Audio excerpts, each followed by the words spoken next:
बद्री गांव का एक सीधा साधा लड़का अपनी जिंदगी गुजारने के लिए दिन रात मेहनत करता है। वो पास के खेतों में मजदूरी करता है। उसकी कमाई से घर का चूल्हा जलता है। उसके साथ उसकी बूढ़ी माँ रहती है जो चूल्हे पर रोटियां सेकती है, और उसका बाप जो अब कमजोर हो चला है। ये तीनों उस छोटी झोपड़ी में गुजर बसर करते हैं जहाँ छत पर छप्पर है और दीवारें कच्ची मिट्टी की गांव की जिंदगी है।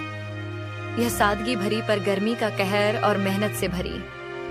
एक दिन बद्री सेठ रघु के खेत में काम कर रहा था। खेत जोतते हुए उसकी नजर अपने मालिक पर पड़ी जो उदास बैठा था। रघु भैया, मैं सुबह से आपके खेत को जोत रहा हूँ। यह गर्मी तो ऐसी है कि पसीना सूखने का नाम ही नहीं ले रहा, पर आप यहाँ बेर के पेड़ तले ऐसे उदास क्यों बैठे हैं? अरे बद्री, तू अपने काम से मतलब रख, मेरी फिक्र छोड़ दे। यह गर्मी पहले ही मेरी जान निकाल रही है, ऊपर से मेरे मन का बोझ मुझे और तोड़ रहा है। भैया, मैं आपका नौकर हूँ। दिन रात आपके खेतों में पसीना बहाता हूँ। आपकी यह हालत देखकर मुझसे चुप कैसे रहा जाए? कुछ तो बताइए कि बात क्या है। तू क्या कर लेगा मेरे लिए? बद्री, तू तो खुद 2 जनों की रोटी कमाने के लिए मेरे यहाँ कट रहा है। मेरी मुसीबत तेरे समझ से बाहर है। जा काम कर रघु। भैया, ऐसा मत कहिए। मैं गरीब जरूर हूँ, पर आपका दुख देखकर मेरा दिल भी बेचैन हो रहा है। एक बार बताइए तो क्या परेशानी आ पड़ी है? अच्छा सुन ले, फिर गांव का ठाकुर विक्रम, वो उसने मेरी पुश्तैनी जमीन हड़प ली है। अब मेरे पास ना खेत बचा ना कोई आसरा। क्या कह रहे हैं भैया? ये तो बहुत बड़ी नाइंसाफी है। ठाकुर ने आपकी जमीन कैसे छीन ली? क्या कोई कागज पत्थर नहीं था आपके पास? कागज थे मेरे पास, पर उसने अपने गुंडों से डराकर सब जलवा दिया। अब मैं बेबस हूँ, ना कुछ कह सकता हूँ ना कुछ कर सकता हूँ। रघु भैया, आप हिम्मत मत हारिए। यह गर्मी जितनी सख्त है उतना ही मेरा दिमाग भी तेज चल रहा है।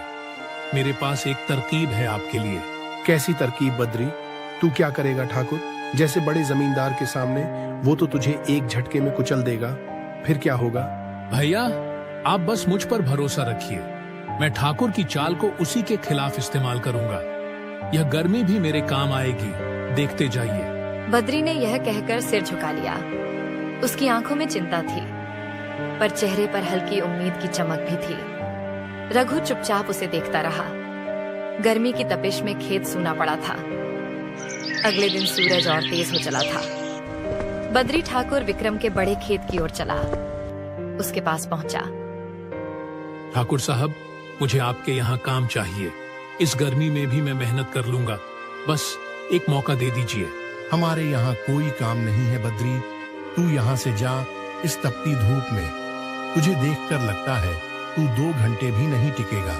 ठाकुर साहब, मैं फिर भी कह रहा हूँ, मुझे काम दे दो। इतनी गर्मी हो रही है। मैं अपने बूढ़े माँ बाप के लिए कुछ जुगाड़ करना चाहता हूँ। क्या जुगाड़ करेगा? तू यहाँ मजदूरी के 2 पैसे मिलेंगे, उससे क्या होगा? जा, यहाँ से हमें परेशान मत कर। साहब, मैं मेहनत करूंगा तो अपने घर के लिए कूलर या एसी का जुगाड़ कर लूंगा।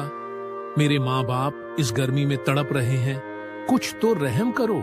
कूलर, ऐसी? हाँ, तू सपने देख रहा है बद्री। हमारे पास तेरे लिए ना काम है ना तेरे माँ बाप के लिए।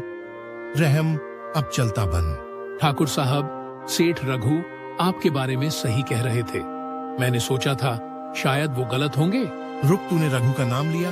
उसने मेरे बारे में क्या कहा? बता जरा, वो मेरे बारे में क्या बोलता है? अरे साहब, अब क्या बताऊं? कुछ खास नहीं कहा था। मैं तो बस जा रहा हूँ। आपने काम नहीं दिया तो मेरी किस्मत ही खराब है। नहीं नहीं, रुक जा बद्री। शायद हमारे पास तेरे लिए काम हो। पहले यह बता कि रघु ने मेरे बारे में क्या कहा। खुलकर बोल। ठाकुर साहब, रघु भैया कहते थे, मुझसे ज्यादा पैसे तुझे कोई नहीं दे सकता, पर मैं तो पहले उनके यहाँ काम करता था। अब आपके पास उम्मीद लेकर आया था।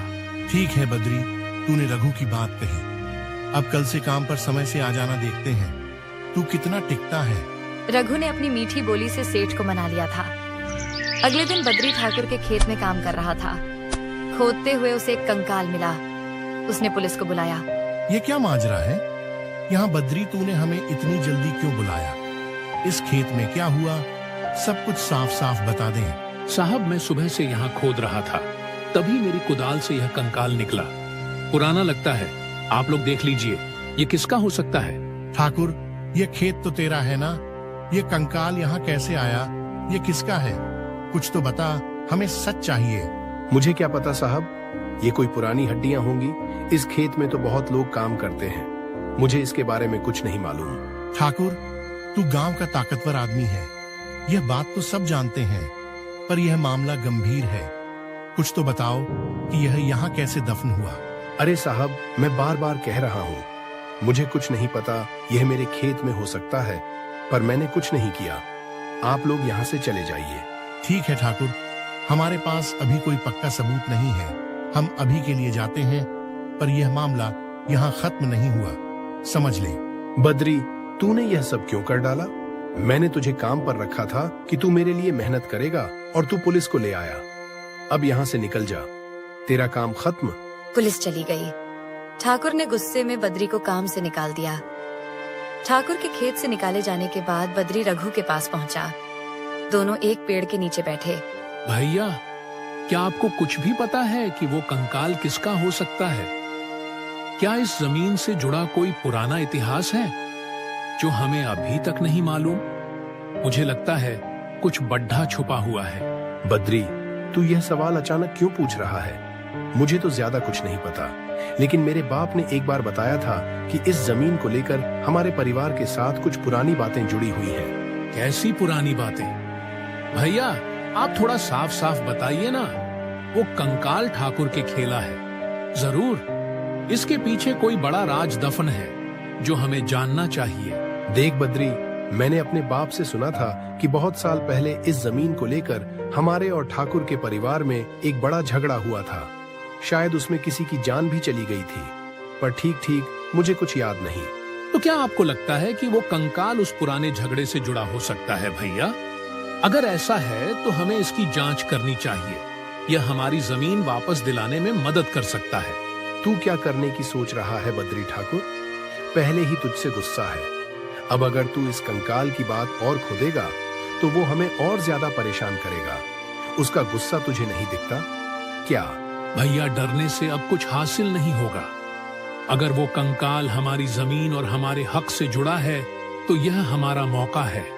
मैं हार नहीं मानूंगा, चाहे ठाकुर कुछ भी कर ले। ठीक है बद्री, मैं ज्यादा कुछ तो नहीं जानता, पर इतना जरूर सुना था कि मेरे परदादा के जमाने में यहाँ कुछ बहुत गलत हुआ था। शायद जमीन के लिए कोई बड़ी साजिश हुई थी। परदादा के जमाने की बात कह रहे हैं? फिर तो यह कंकाल उनका भी हो सकता है। भैया, हमें गांव के बुरों से या पुराने कागजों से पता करना चाहिए, कुछ तो सच बाहर आएगा। बद्री, तू बहुत बड़ा जोखिम ले रहा है। ठाकुर के लोग तुझ पर नजर रख सकते हैं।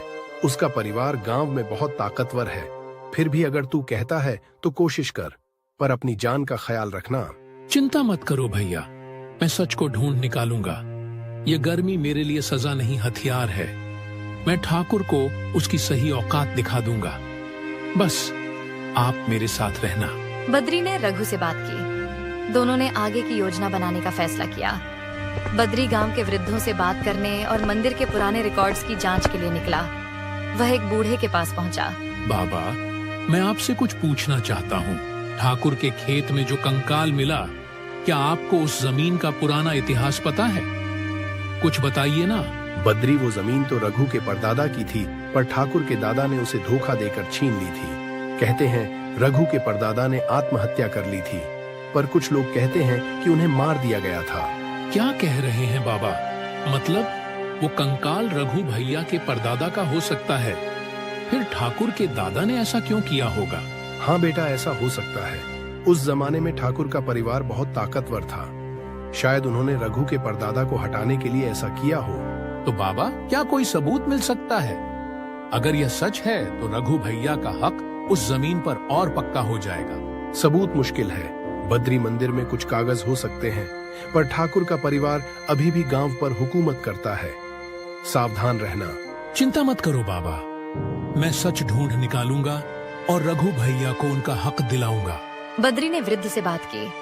उसने मंदिर के रिकॉर्ड्स की जांच करने का ठाकुर विक्रम अपने बेटे करण के साथ अपने घर के आंगन में बैठा था। दोनों बद्री के खिलाफ योजना बना रहे थे।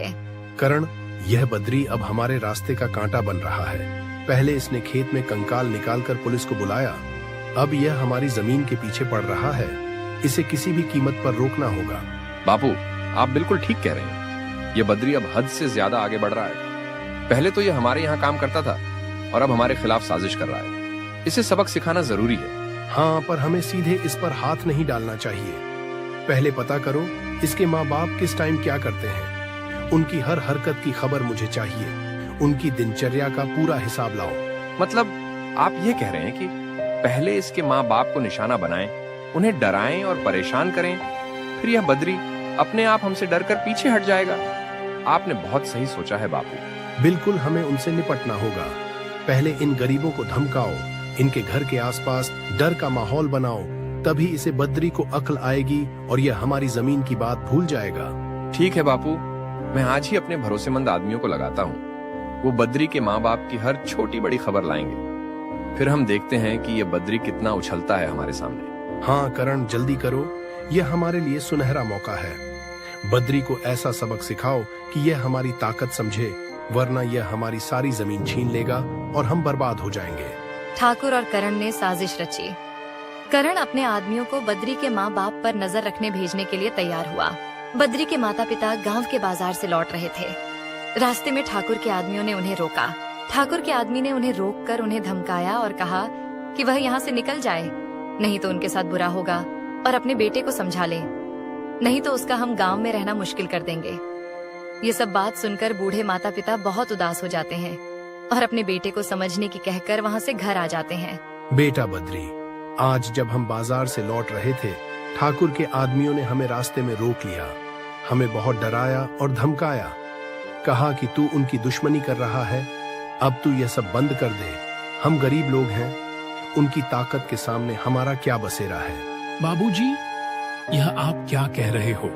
ठाकुर के आदमियों ने आपको रोका और डराया, यह तो हद हो गई। अब मैं चुप कैसे रह सकता हूँ? मुझे तो यह सुनकर गुस्सा आ रहा है। मुझे अब हर हाल में सच पता करना होगा। हाँ बेटा, उन्होंने हमें साफ साफ कहा कि तू ठाकुर साहब के खिलाफ साजिश रच रहा है। कंकाल की बात लेकर पुलिस तक पहुंच गया। अगर तू नहीं रुका तो वह हमें और ज्यादा परेशान करेंगे।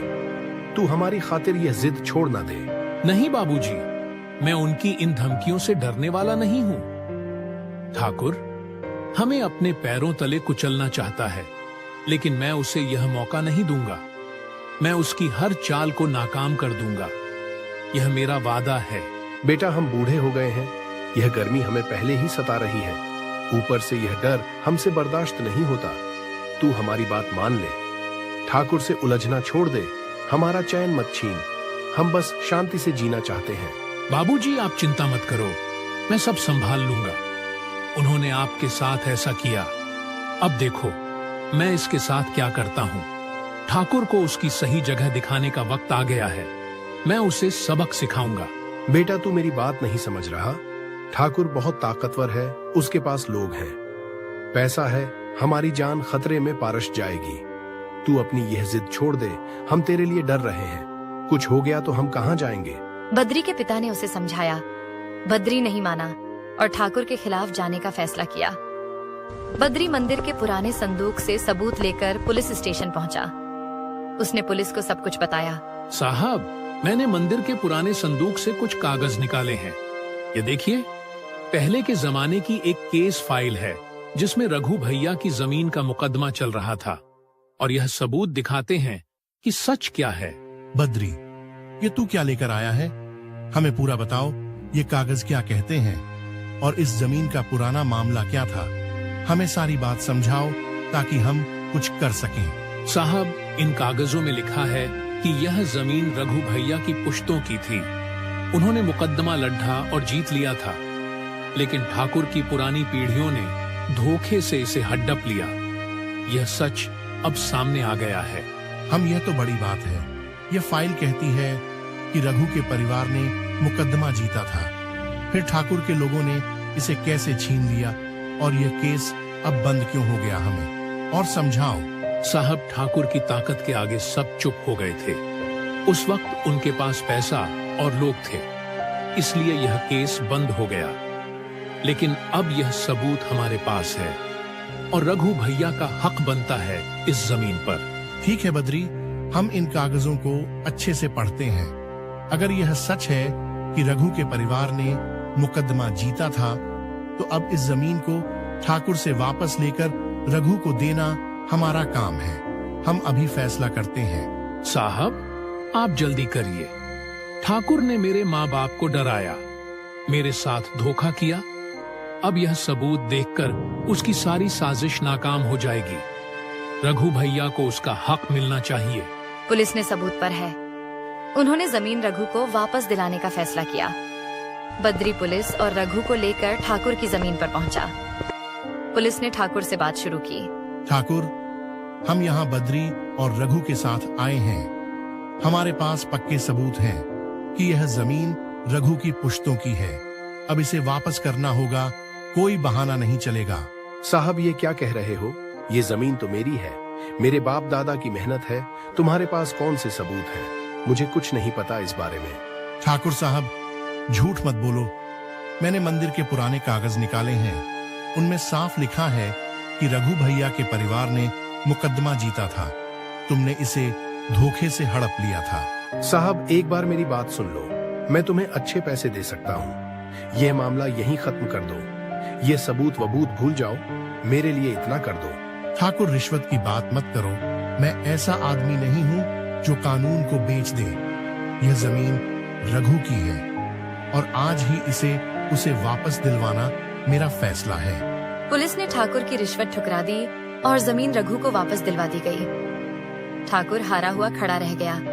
उसका चेहरा गुस्से और शर्मिंदगी से लाल हो गया, लेकिन वह कुछ न कर सका। गर्मी की तपिश अब भी हवा में थी, पर उनके लिए यह जीत की ठंडक बन गई। रघु को उसकी पुश्तैनी जमीन मिली और बद्री की मेहनत रंग लाई। ठाकुर का दबदबा कम हुआ और रघु अपने परिवार के साथ फिर से अपने हक की जमीन पर सिर उठाकर खड़ा हो सका। गर्मी का कहर अब एक नई शुरुआत में बदल चुका।